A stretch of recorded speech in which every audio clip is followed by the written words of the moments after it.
আর এরই মধ্যে যেটা জানা যাচ্ছে যে শুভেন্দু অধিকারীর পিএ খুনে ব্যবহৃত গাড়ির সূত্রে একজনকে জিজ্ঞাসাবাদ করা হচ্ছে।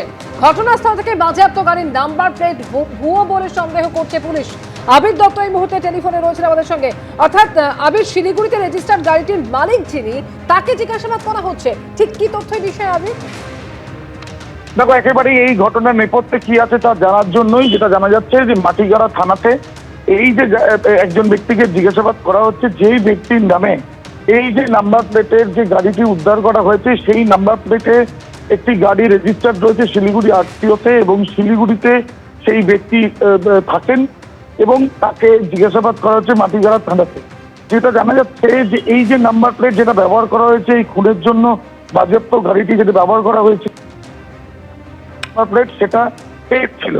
এবং ইতিমধ্যে যেটা পুলিশ সূত্র থেকে জানা যাচ্ছে যে ওই গাড়ির ডিটেলস তারা পেয়েছেন এবং তারা সেটা জানতে পারছেন যে সেটা সেই গাড়ির যিনি মালিক তিনি শিলিগুড়ির বাসিন্দা, এবং তাকে জিজ্ঞাসাবাদ করা হয়েছে এবং তাকে জিজ্ঞাসাবাদ করে এইটা জানার তারা চেষ্টা করছেন যে এই গাড়ি তিনি ব্যবহার করছেন, তার নামে রেজিস্টার, কিন্তু এই নাম্বারে কোনো কেস বা এই নাম্বারে কোনো রকম কোনো কোনো পুলিশের কোনো ট্রাফিক ভায়োলেশনের কোনো কেস তার কাছে এসেছিল কিনা, সেই সূত্র ধরে কতদিন ধরে এই নাম্বারটা জাল করে এই আততায়ীরা যেই গাড়িটি ব্যবহার করা হয়েছে বা যে নাম্বারটি ব্যবহার করেছিল এই বিষয়গুলো জানার চেষ্টা চালানো হচ্ছে বলে পুলিশ সূত্রে জানা যাচ্ছে।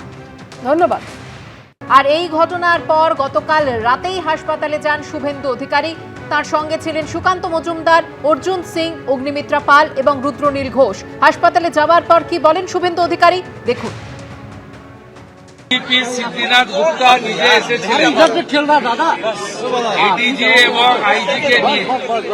তারা আমাকে এবং সুকান্তবাবুকে অ্যাসিওর করেছেন যে সিসিটিভি ফুটেজে তারা ক্লু পেয়েছেন। তদন্তের স্বার্থে বিস্তারিতভাবে আমরাও জানতে চাইনি, আপনাদেরও বলবো না।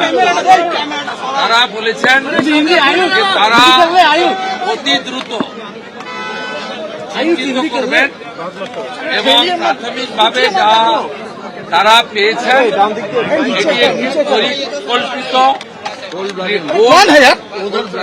কোল্ড ব্লাডেড মার্ডার, মানে পূর্ব পরিকল্পিত ঠান্ডা মাথায় এই খুন সংগঠিত করা হয়েছে।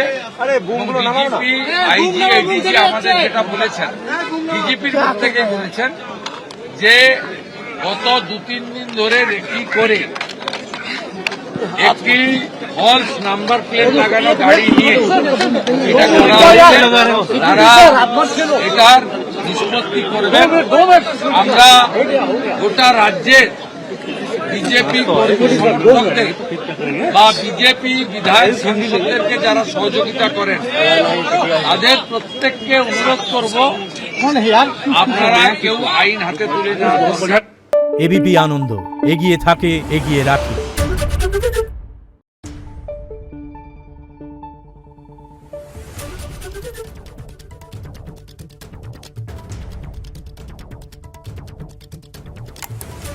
Thank you.